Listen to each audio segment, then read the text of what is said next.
Well, as you already know, 40 years ago today, Julie and I exchanged wedding rings and vows at First Congregational Church in Kingston. The sun came up bright and hot. By 2 p.m., the air in the sanctuary was stifling and oppressive. There was no air conditioning, no ceiling fans. No one had even thought to open any windows. As we were saying our vows, Julie started to sway ever so slightly, from side to side.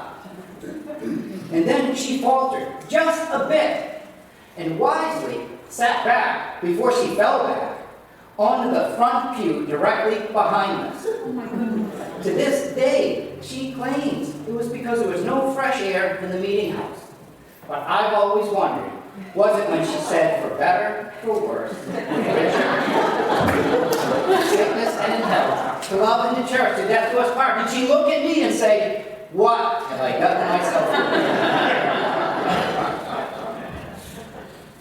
Her grandmother, Mildred, a lovely, even if slightly judgmental Baptist, who had a heart condition, thought Julie had collapsed and died. She had just recently read an article about a bride to whom this had happened.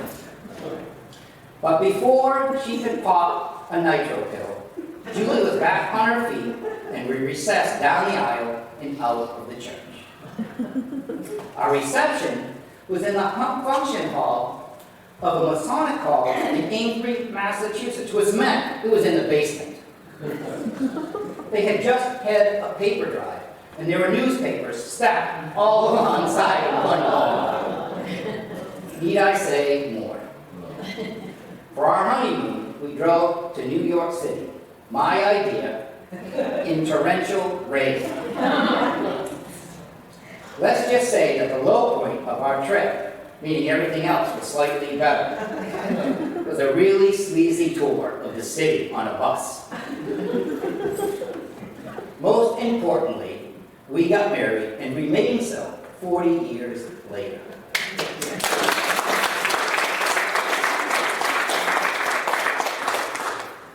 Forty is a significant number in the Bible. 40 symbolizes periods of trial and testing. 40 represents transition or change, or renewal or new beginning.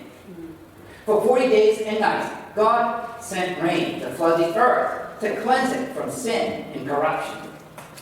For 40 days and nights, Moses met with God on top of Mount Sinai and received the 10 Commandments twice. For 40 days, every morning and every evening, Goliath came out and taunted the army of Israel to challenge him by sending out a capable man to fight him.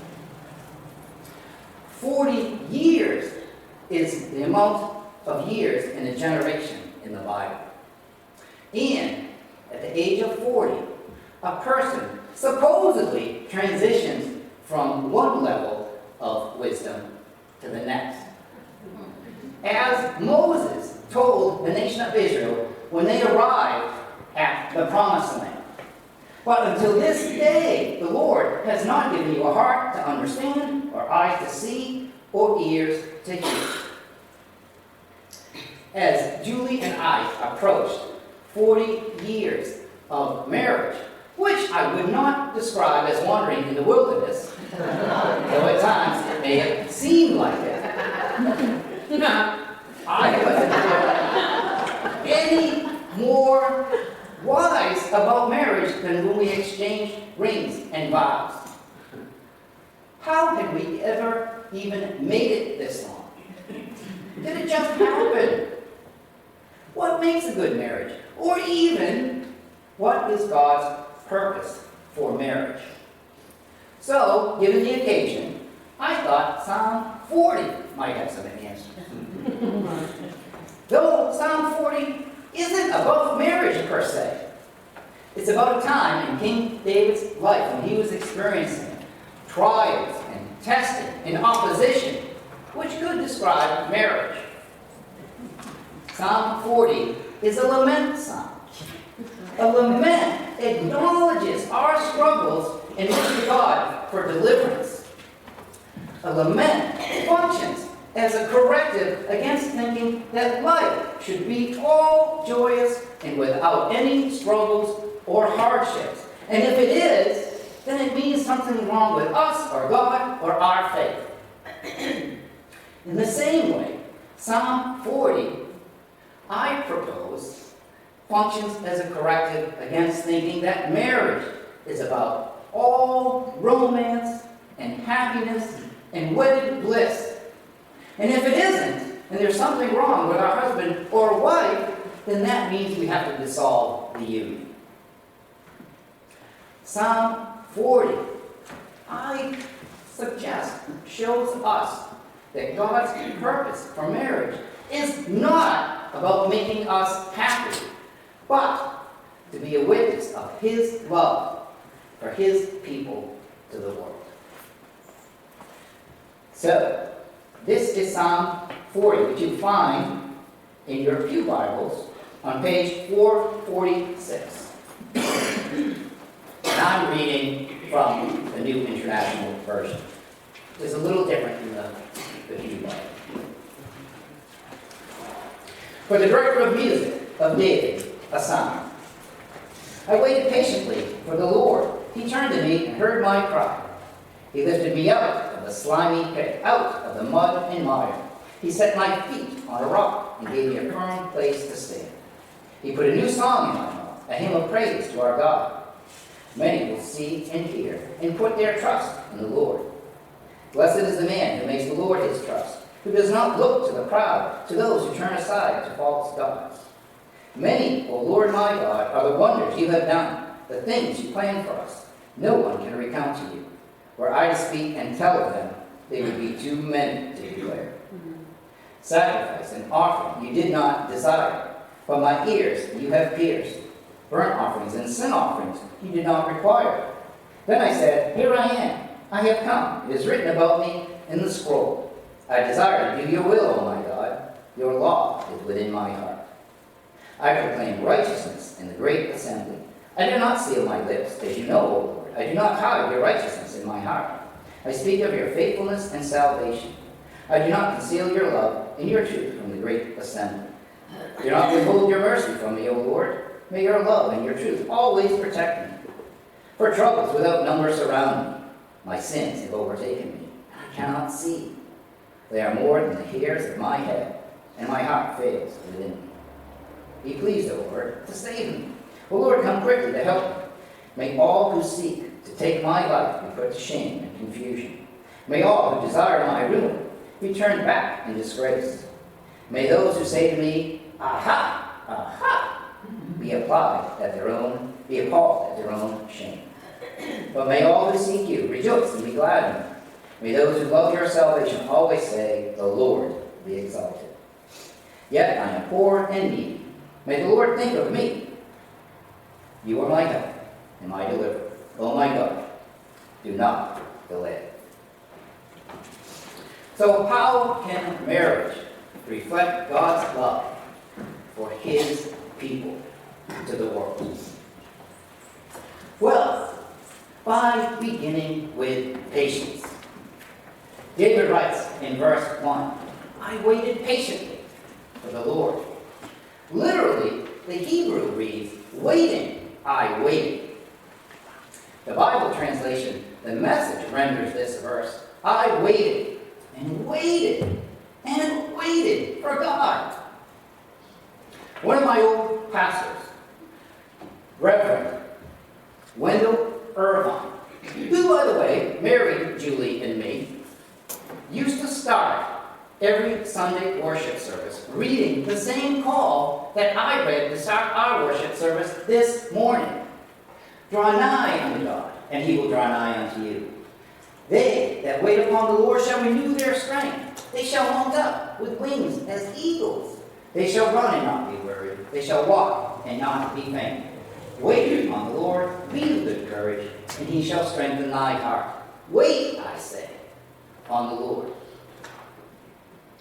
But when you're young and in love, who wants to wait?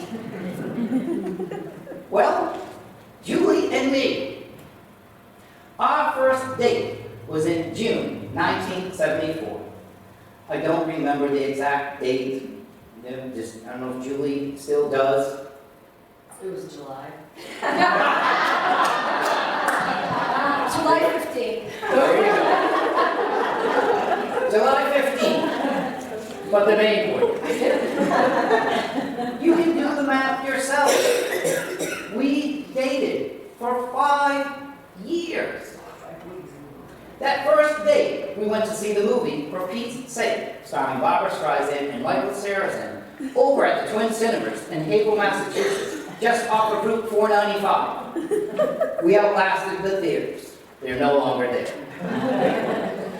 A few years back, I bought the movie on VHS cassette. I thought it might be interesting on our anniversary that year to watch it.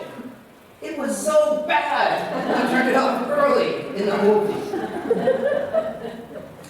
I had a crush on Julie, going back at least to 9th grade, probably before that. But she was going steady with, supposedly, my best friend, who was a bully and insanely jealous. Finally, they broke up, and I gathered enough courage to ask her out. That September, I went off to Plymouth State College, and we continued to date. When I learned that Julie was going to attend UNH, I transferred there from Plymouth State College. Somewhere along the line, we talked about marriage. Though, somewhat informally, I never gave Julie a dime until our 10th wedding anniversary. And we decided to finish college first. So, after Julie's senior year, she asked me, "So, when are we going to get married?"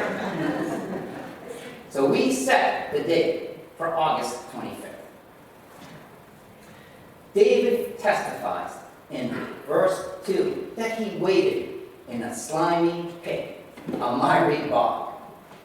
David is actually describing a sewer. This is how nauseating waiting can be for someone. But thanks be to God, Julie waited to marry me.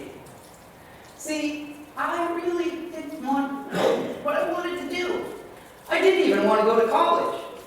But it was my father's dream that my brother and I both graduate from college, because he had left UNH just a semester before he graduated.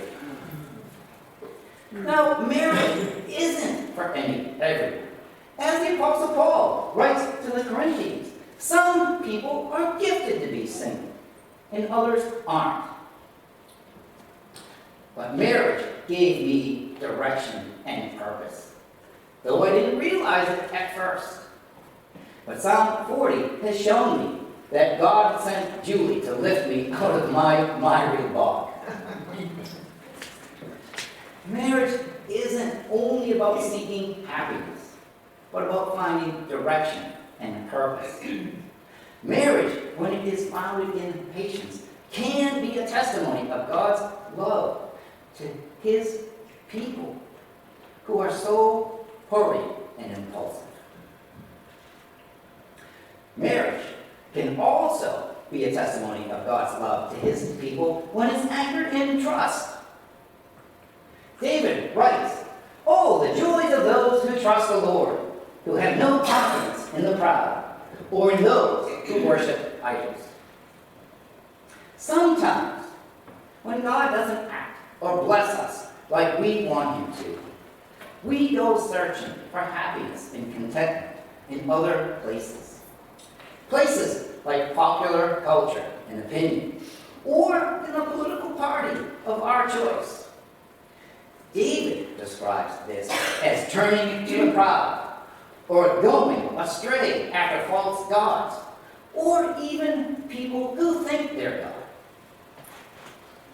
The first year Julie and I were married, we lived in an upstairs apartment in the same house that I went to kindergarten at, Mummy Larson's. Then we moved to a winterized 3-room camp on Powell River, still in Kingston, where we had our children, Jesse and Josh. Julie slept on a pull-out sofa in the living room, while Jesse and Josh shared a bedroom. I was just starting out at Digital Equipment Corporation, and Julie was working a few nights a week and on Sunday mornings. Julie and I believed in one of us staying home with our children until they were well established in school, with no judgment on what anyone else chooses to do in their family. But for us, that meant not taking on a large mortgage or an expensive car loan. Interest rates at the time were sky high. When Jessie, our daughter, went to first grade, she came home one day and said, "I want to go to that other school, the one they have on Sundays." And since Julie was working Sunday mornings, while my parents babysat Josh, who was only about 3, I took Jessie to First Congregational Church in Kingston. She loved Sunday school, and I felt like I was going home. I was. I went to First Congregational Church when I was a kid.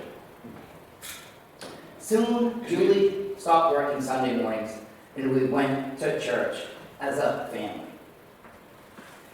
David writes that we should place our trust first and foremost in God.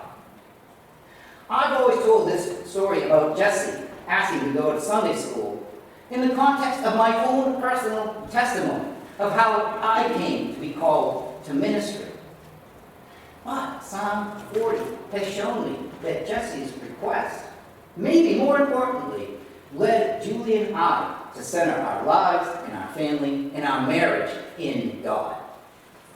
Not in ourselves, or what culture, or popular opinion, or anyone else was telling us how we should find happiness and contentment. And like David says, the blessings that have come as a result, if I told you them, I would have developed this sermon into an entire series. Marriage isn't only about seeking happiness, but putting our trust in God and placing Him at the center of our lives and marriages. And when we do that, marriage can be a testimony of God's love for His people to a culture and world that, frankly, are absorbed with itself or themselves. Marriage can also be a testimony of God's love for His people when it grows in commitment. This is what David is speaking about in verses 6 through 8, about doing the will of God and obeying His law, which Jesus, in the Gospel of Matthew, ties to loving God and others. Love the Lord your God with all your heart and with all your soul and with all your mind. This is the first and greatest commandment. And the second is like it. Love your neighbor as yourself. All the law and the prophets hang on these 2 commandments. And probably, of these 2 commandments, the toughest one to fulfill is loving others, particularly your spouse.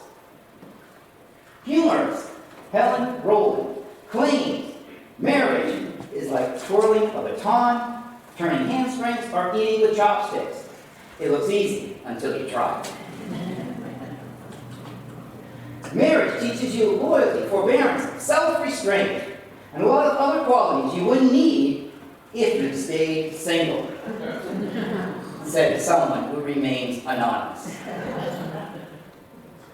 And Gary Thomas writes in his book, Sacred Marriage, on one level, it's easy to love God, because God doesn't smell. God doesn't have bad breath, and God doesn't make berating comments. When Jesus commands us to love God and others, He's speaking about agape love. Agape love is covenantal love. As when God makes a covenant with His people, saying, I'm going to love you no matter what you do. A man and a woman make a covenant before God when they exchanged wedding vows, saying, from this day forward, for better, for worse, for richer, for poorer, in sickness and health, to love and to cherish, till death do us part, according to God's holy ordinance. Agape love is sacrificial and unconditional. Our culture struggles to understand this concept of love. I'm sure you've heard someone say, well, love is just love.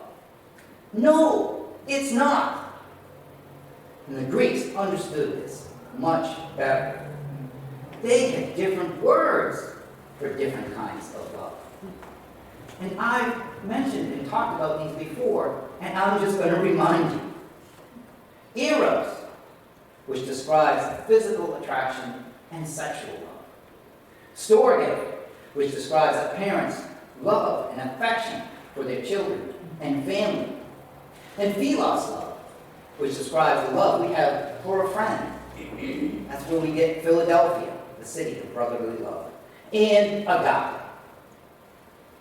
Marriage that testifies, or is a testimony of God's love for his people, has all of the above.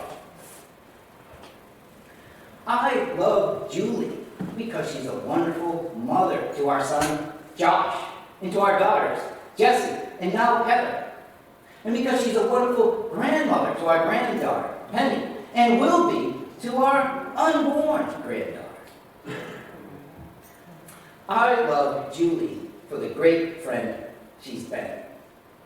Now, I confess, whenever I used to hear a husband and wife, or one of them say or refer to their spouse as their best friend, I always used to think, oh, that's really sappy.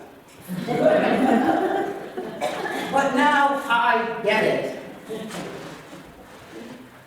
I love Julie sacrificially and unconditionally, even though she hates baseball. And I assume she loves me sacrificially and unconditionally because she stayed with me even after the corn chowder incident. Which is a story too long to tell you about right now. Agape love is committed love. And without it, any marriage is at high, high risk of failure. And that's why God's purpose for marriage isn't about making us happy, but about a man and a woman committing to love one another for better or for worse, as a witness to the world of God's love for his people. Marriage can be a testimony of God's love for his people when it's praised. David writes, I have not concealed your steadfast love and your faithfulness from the great congregation. The Hebrew word translated steadfast love is hesed. And hesed can also, and is also translated in the Old Testament as loving kindness, grace, mercy, faithfulness, or goodness. But the one single English word that conveys the nuance of the Hebrew Nelson's Dictionary of the Old Testament claims is devotion. Marriage can be a testimony of God's love for his people by simply lasting. Longevity. When Julie and I were in Burundi, Africa, with the Pilgrim Center for Reconciliation, the young man who was serving as our translator desperately wanted to eat lunch with us one day. As it turned out, because of our longevity, at the time we had been married 34 years, he thought we had some secret wisdom about what makes a good marriage. Sometimes I thought the greatest wisdom we had was getting married on August 25th. Because we have several other friends who have also got married on August 25th. like Reverend John Carson and his wife Susan, who not only got married on August 25th, but in the same year we did, 1979, and at the same time, though in different time zones. Julie and I got married at 2 p.m. Eastern, they got married at 1 p.m. Central. So it's actually the same time. And they're still married as well. When I was supply preaching in Portland, Maine, we learned that the head deacon and deaconess, Keith and Carolyn Levitt, were also married on August 25th, though many years before we were. And they remained happily married, well, married anyway, for more than 60 years until Keith just passed away a couple years ago. And our good friends, Dom and Anita, weren't married on August 25th, but on August 26th.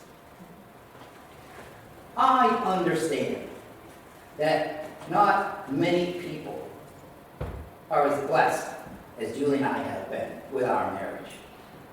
We know that not everyone has a dedicated spouse. And when your husband or wife calls it quits and walks away, what can you do? There are some situations, frankly, when marriage shouldn't continue. And that's why I thank God for our 40 years. And pray that they are a testimony of God's love for his people, for many others, just as they were for that young man in Burundi. And finally, marriage can be a testimony of God's love for his people when it includes faithfulness. David writes, "For evils have encompassed me without number. My iniquities have overtaken me until I cannot see." This is what a lament is all about. Applying it to the context of marriage, it shows us that our life together isn't going to be without difficulty. That marriage has issues and testing. And it's not all romance and happiness and bliss. And when there are issues and trials, that's no reason to go off and dissolve it. But rather, we should face those trials head on with patience, trust, placing our lives and our marriage in God's trust. Commitment, sacrificial, unconditional, covenantal, agape love. And devotion, chesed, devotion in praise, and faithfulness. David writes that these evils that have overcome him number more than the hairs on his head. Well, perhaps that's one of the blessings of longevity, because I'm having fewer and fewer hairs on my head. And as Julie and I look forward to what's next, maybe that also means that there will be fewer and fewer testings and issues and difficulties. So we go forward into the future expecting God to deliver us just as he has in the past. Just as Moses said to the nation of Israel when they arrived at the Promised Land. For the Lord your God has blessed you in everything you have done.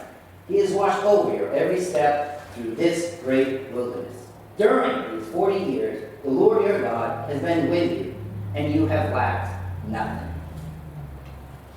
I pray that for all of you, those who are married, and I know some of you have been married way longer than Julie and me, and even those who are single, that God blesses you and you lack nothing. In Jesus' name, amen.